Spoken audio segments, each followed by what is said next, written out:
Hello, my name is Amy and my number is 47. I'm a sophomore. The title of the speech is Jamie Oliver Teach Every Child About Food. Sadly, in the next 18 minutes when I do our chat, for Americans that are alive will be dead through the food that they eat. My name's Jamie Oliver. I'm 34 years old. I'm from Essex in England, and for the last 7 years, I've worked fairly tirelessly to save lives in my own way. I'm not a doctor, I'm a chef. I don't have expensive equipment or medicine. I use information education. I profoundly believe that the power of food has a primal place in our home that binds us the best bits of life. We have an awful reality right now. America, you are at the top of your game. This is one of the most unhealthy countries in the world. Can I please just see a raise of hands for how many of you have children in this room today? Please put your hands up. You can continue to put your hands up, aunties and uncles as well. Most of you, okay. We, the adults of the last 4 generations, have blessed our children with the destiny of a shorter lifespan than their own parents.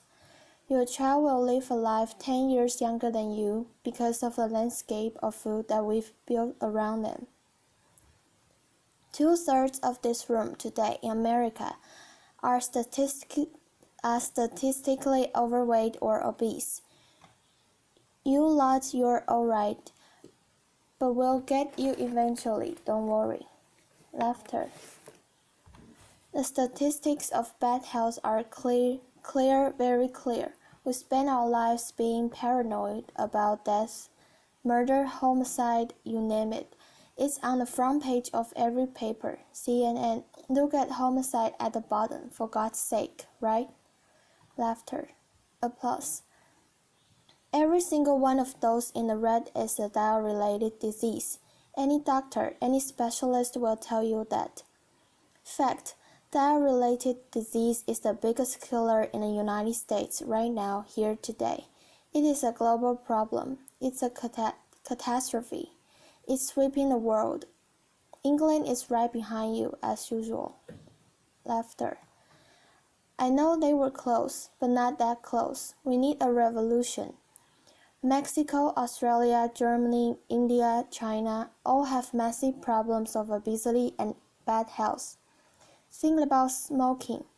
It costs way less than obesity now. Obesity costs you Americans 10% of your health care bills, $150 billion a year.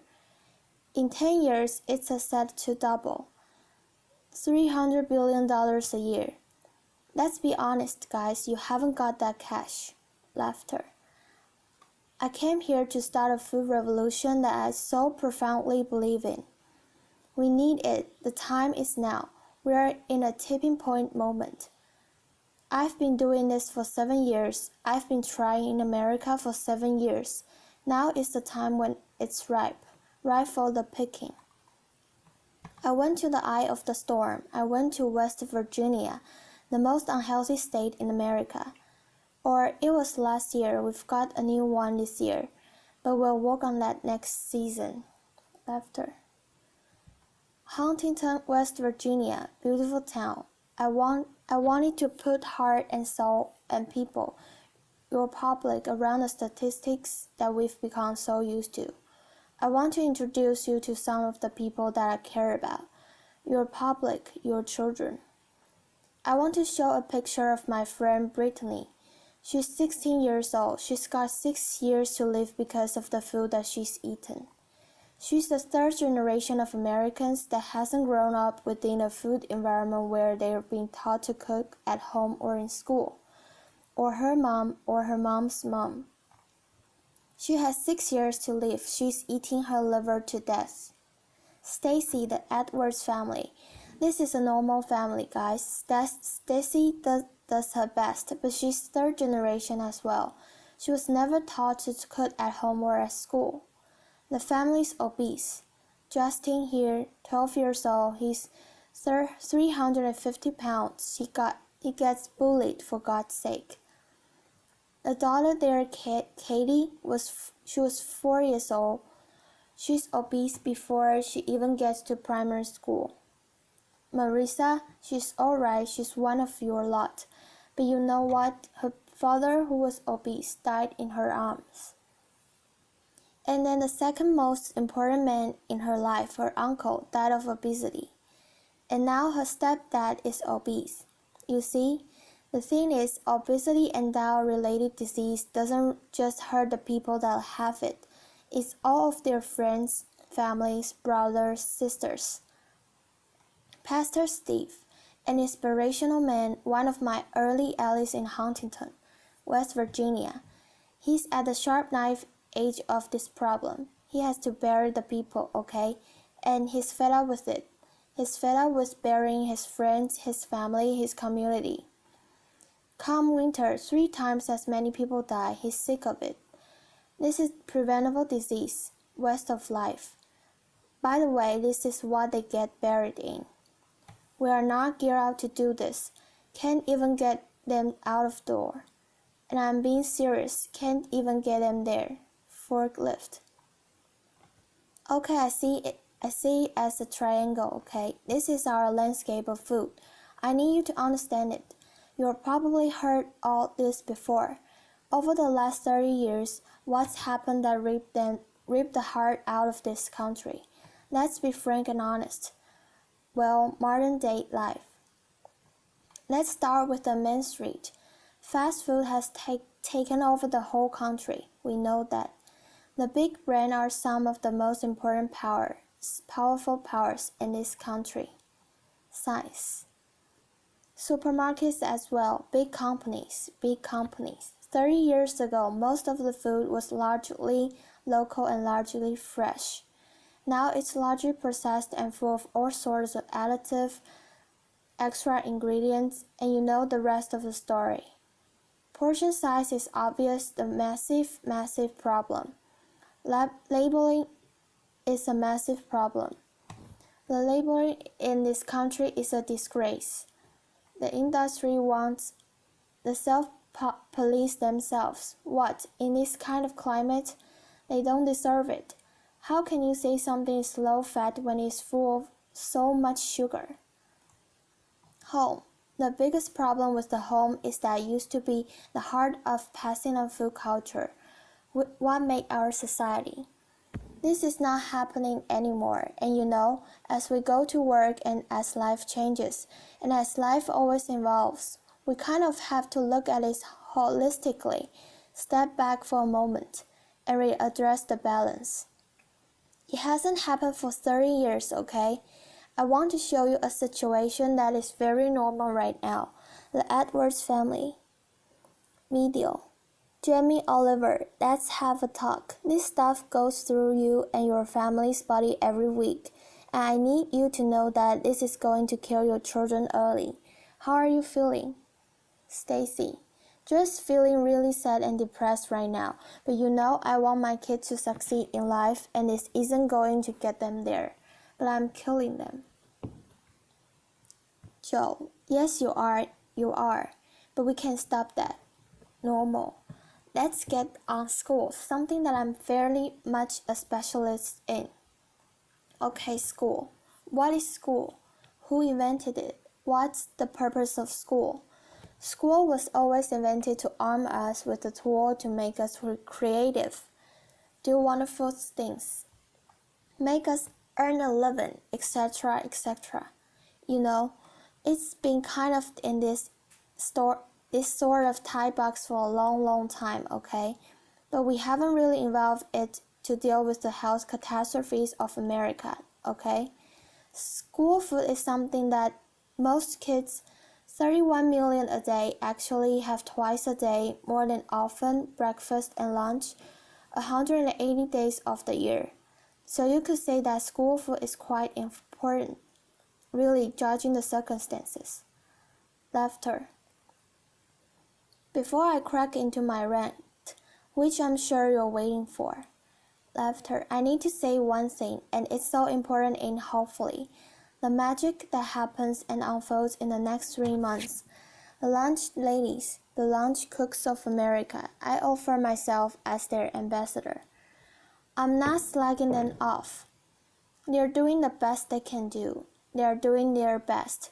But they're doing what they're told, and what they're being told to do is wrong. The system is highly run by accountants. There's not enough or any food knowledgeable people in this business. There's a problem. If you are not a food expert and you've got tight budgets and it's getting tighter, then you can't be creative.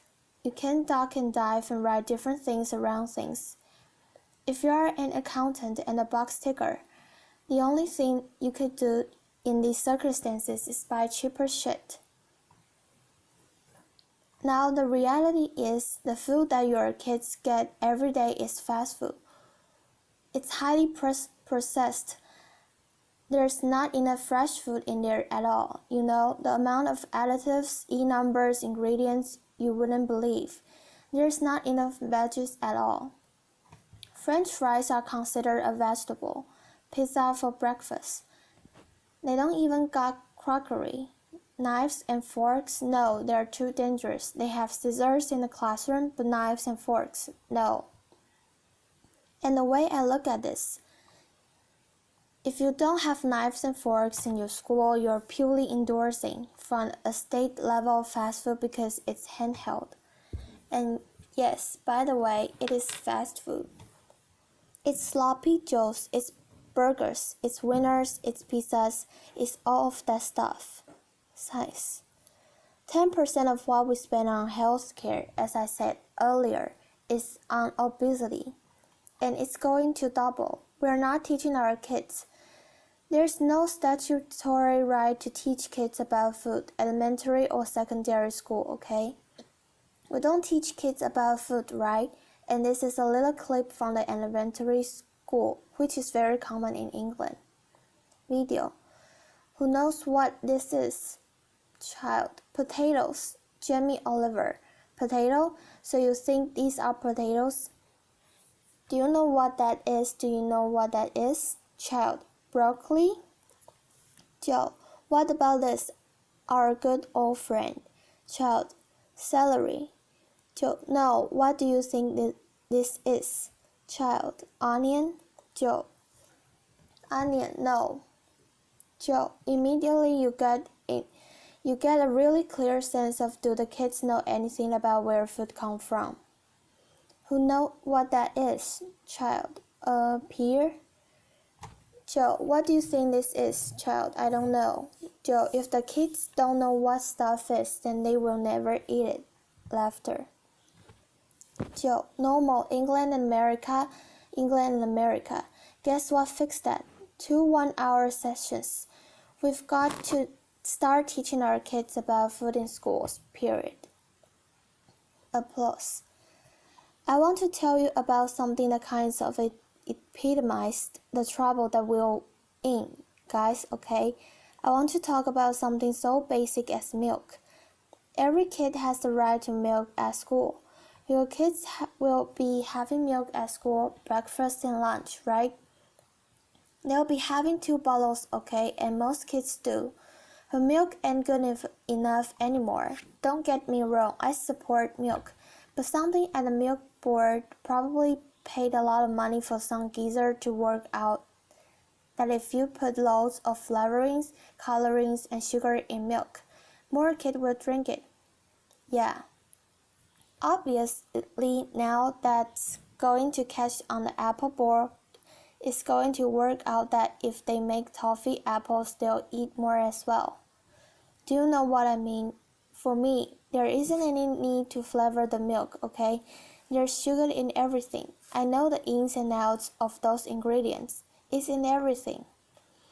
Even the milk hasn't escaped the kind of modern day problems. There's our milk. There's our carton. In that is nearly as much sugar as one of your favorite cans of Fizzy Pop, and they are having 2 a day. So let me just show you. We've got one kid here having, 8 tablespoons of sugar a day. There's your week, there's your month, and I've taken the liberty of putting in just the 5 years of elementary school sugar, just from milk. Now, I don't know about you guys, but judging the circumstances, right? Any judge in the whole world will look at the statistics and the evidence, and they will find any government of all guilty of child abuse. That's my belief. Applause. Applause ends.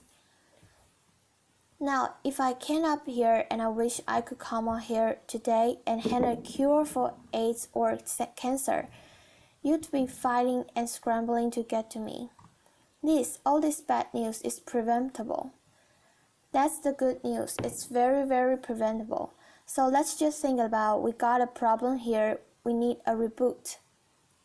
Okay, so in my world, what do we need to do? Here's the thing, right? It cannot just come from our source. To reboot and make a real tangible change.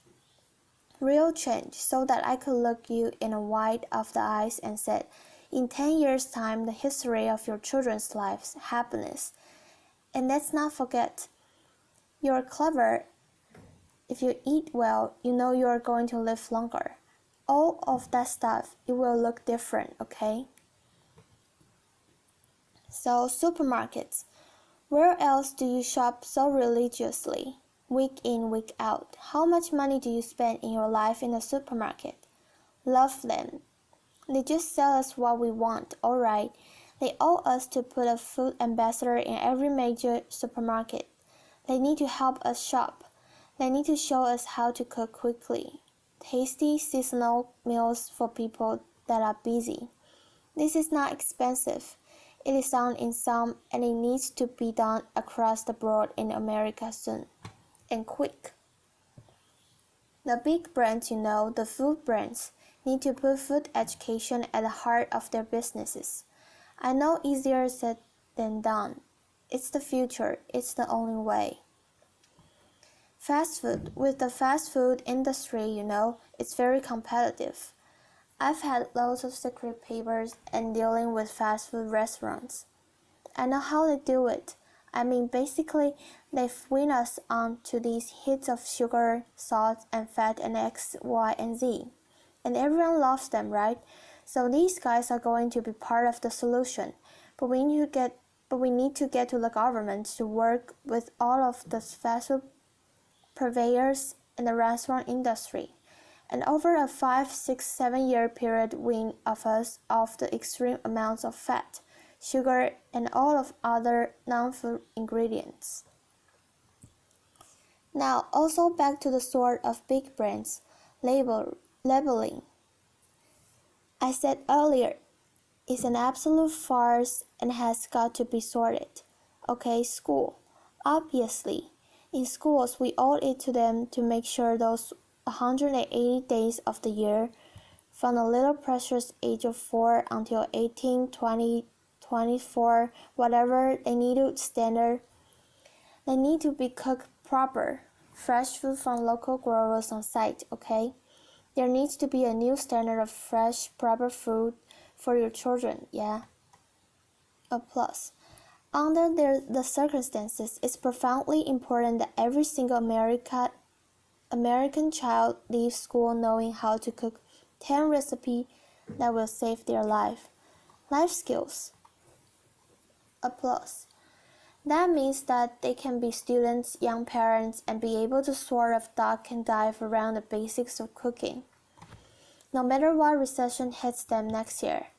If you can cook, recession money doesn't matter. If you can cook, time doesn't matter. The workplace, we haven't really talked about it. It's now time for corporate responsibility to really look at what they feed or make available to their staff. The staff are the moms and dads of Americans' children. Marisa, her father died in her hand. I think she'd be quite happy if corporate Americans could stop feeding their staff properly. Definitely, they shouldn't be left out. Let's go back to the home. Now, look, if we do all this stuff and we can, it's so achievable. You can care and be commercial, absolutely. But the home needs to start passing on cooking again, for sure. For sure, pass it on as a philosophy. And for me, it's quite romantic, but it's about if one person teaches 3 people how to cook something, and they teach 3 of their mates, and only has to repeat itself 25 times. And that's the whole population of America. Romantic, yes, but most importantly, it's about trying to get people to realize that every one of your individual efforts makes a difference. We've got to put back what's been lost. Huntington Kitchen, Huntington where I met this program. We've got the prime time program that hopefully will inspire people to really get on this change. I truly believe that change will happen. Huntington's Kitchen. I work with the community. I work in the schools. I found local sustainable funding to get every single school in the area from the junk onto the fresh food, $6.5 grand per school. Applause. That's all it takes, $6.5 grand per school. The kitchen is 25 grand a month, okay? This can do 5,000 people a year, which is 10% of their population. It is people on people. You know, it's local cooks teaching local people. It's free cooking lessons, guy. In the main street, this is real, tangible change, real, tangible change. Around America, if we just look back now, there's plenty of wonderful things going on. There's plenty of beautiful things going on. There are angels around America doing great things in schools, farm-to-school setups, garden setups, education. There are amazing people doing this already.